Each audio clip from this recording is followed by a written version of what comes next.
हर साल लाखों बच्चों गांव से निकलते हैं किसी न किसी एग्जाम की तैयारी करने के लिए। और होता क्या है, वो अपनी तैयारी स्टार्ट करते हैं और कुछ समय बाद वो बच्चे क्या बोलते हैं पता है आप लोगों को? सर हमें मोटिवेशन नहीं मिल रहा है पढ़ाई के लिए, सर हमें रिवीजन करने में मन नहीं लगता है पढ़ाई के लिए। बहुत सारे उनके पास एक्सक्यूजेस होते हैं। आज मैं आपको झारखंड के एक छोटे से गांव की कहानी बताने जा रहा हूं जिससे आपका सोचने का नजरिया बिल्कुल चेंज हो जाएगा। कहानी स्टार्ट करते हैं दोस्तों कि झारखंड के एक छोटे से गांव में एक छोटी बच्ची जन्म लेती है। वो बड़ी होती है 10 से 12 साल की होती है और जैसे ही वो 12 साल की होती है उसके घर वाले उसकी शादी करने की बात कर देते हैं क्योंकि पिछड़ा हुआ गांव था, वहां पर एजुकेशन बहुत कम थी।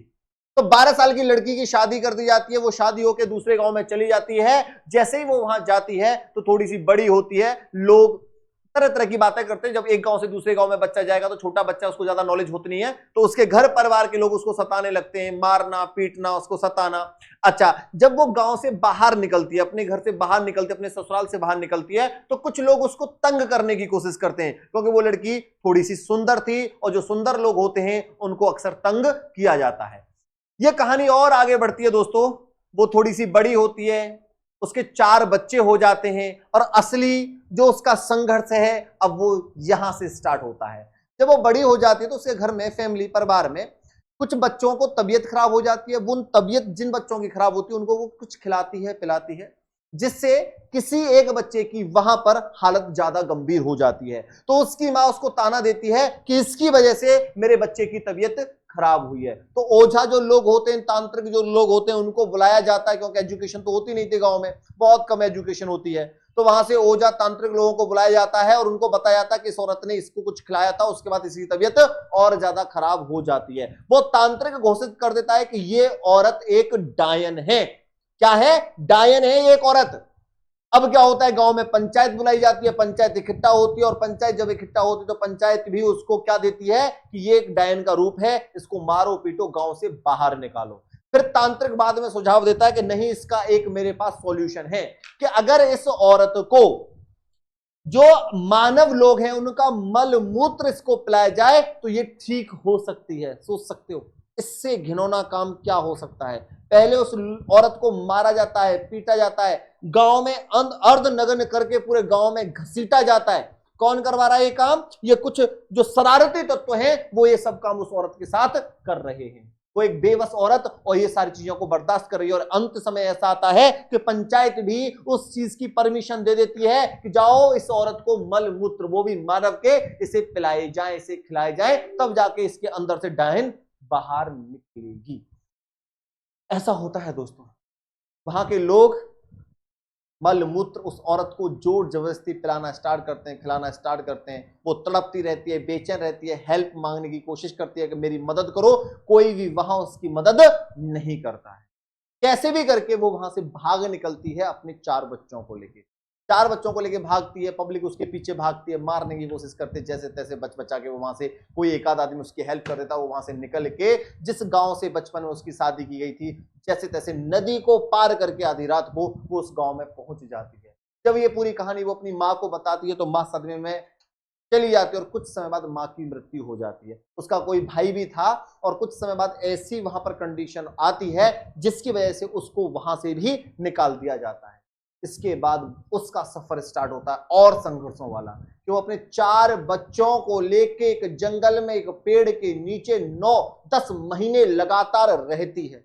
9 से 10 महीने 4 बच्चों को लेकर एक पेड़ के नीचे जंगल में वहां अपना वो जीवन व्यतीत करती है। अगर आम आदमी की लाइफ में हो तो वो डिप्रेशन में चला जाएगा या आत्महत्या कर लेगा। उस औरत का संघर्ष देखो।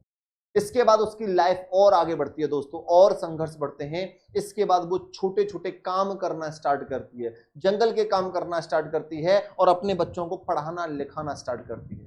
फिर जैसे ही वो थोड़े से और बच्चे बड़े होते हैं उनको पढ़ाने की और वो अच्छे से कोशिश करती है। फिर कुछ समय बाद उसे ये पता लगता है कि जो मेरे साथ हुआ है ये सेम काम और औरतों के साथ भी किया जा रहा है। जहां एजुकेशन सिस्टम नहीं है वहां अनएजुकेटेड लोग हैं, वो इस तरीके की अफवाहें फैलाते हैं कि औरत के अंदर डायन घुस गई है और ये ऐसे ऐसे काम कर रही है, तो मुझे इसे समाप्त करना है। फिर वो वहां से औरतों का, जो ऐसी औरत थी जिनके साथ ऐसा व्यवहार किया जा रहा था, ऐसी औरतों का वो छोटा सा ग्रुप बनाते, 2-4 औरतों को इकट्ठा करके फिर जहां भी जिस औरत के साथ ऐसा होता है वो उस औरत की मदद करना स्टार्ट करते हैं। इस कार्य को वो आगे बढ़ाती जाती है, बढ़ाते जाती है, बढ़ाते जाती है, और एक समय ऐसा आता है मेरे दोस्तों कि वो 50 से 60 औरतों को एक साथ जोड़ लेती है, 100 से 150 औरतों को एक साथ जोड़ देती है। लोग उसकी हेल्प करना स्टार्ट कर देते हैं। वो छोटा सा एक एनजीओ अपना बना लेती है कि अब किसी भी औरत के साथ ऐसा अत्याचार होगा तो हम उसको क्या करेंगे, शिक्षित करेंगे, बचाएंगे, मदद करेंगे और अपने यहां छोटा मोटा सिलाई का, बुनाई का काम देंगे, जिससे वो क्या बन जाए, इंडिपेंडेंट बन जाए। ये कारमा चलता रहता है। इसके इतने संघर्ष करने के बाद वो अपने बच्चों को पढ़ाती है, लिखाती है, मेहनत करती है, प्लस में और औरतों की मदद करती है और उनको इस काबिल बनाती है कि वो 2 पैसे कमा पाए। और कुछ समय बाद ये कारमा उसका चल ही रहा था तो उसके पास फोन आता है पीएमओ ऑफिस से, प्राइम मिनिस्टर के ऑफिस से, कि हम आपसे बात करना चाहते हैं, हम प्रधानमंत्री की ऑफिस से बोल रहे हैं, आपको पद्म श्री अवार्ड दिया जाएगा। और वो फोन में बोलते हैं अभी मैं बिजी हूं, मैं बाद में बात करता हूं।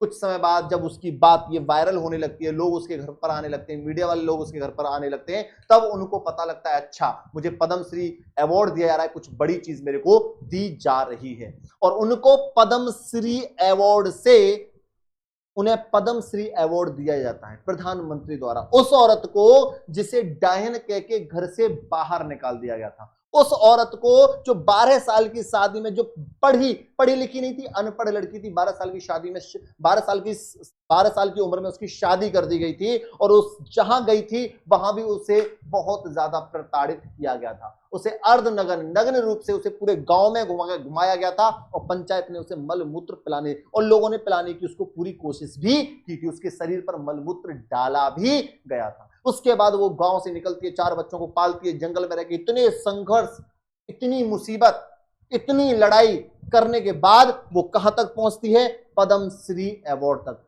उसकी कोई हेल्प करने वाला नहीं था, उसकी कोई मदद करने वाला नहीं था, सिर्फ उसके अंदर एक जुनून था, एक भूख थी कि मुझे इस समाज को चेंज करना है और उसने ये काम कर दिया।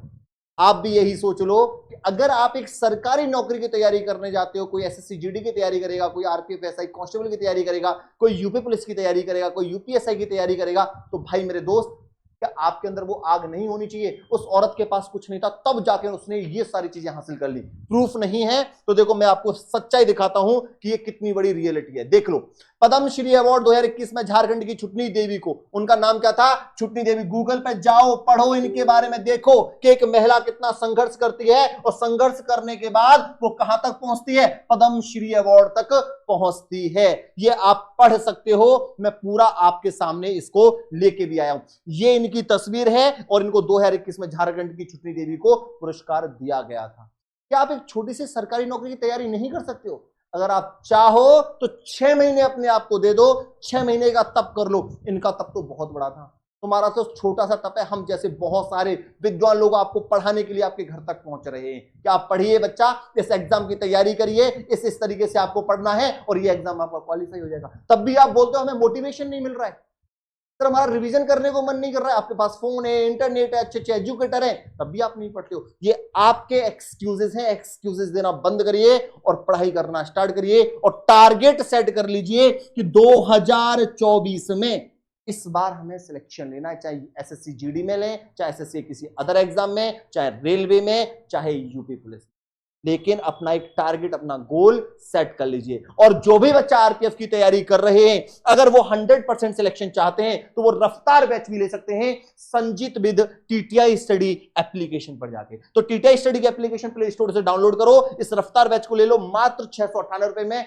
जिसमें 100% श्योर सिलेक्शन की गारंटी है। बच्चों बेसिक टू एडवांस सारी चीजें पढ़ाई जाएंगी, लाइव क्लासेस होंगी, रिकॉर्डेड क्लासेस होंगी, पीवाईक्यू होंगे, मॉक टेस्ट होंगे, डाउट सेशन होंगे, रिवीजन क्लासेस, एक्सपीरियंस फैकल्टी आपको इसके अंदर दिए जाएंगे। और भाई आपको इसमें हम खुद से रिवीजन करवाने वाले। एक बार पैसा जमा करना है बच्चों 698 और हम आपको उस सफर में जरूर पास करवा देंगे। Okay, bye bye, take care, thank you very much, Radhe Radhe.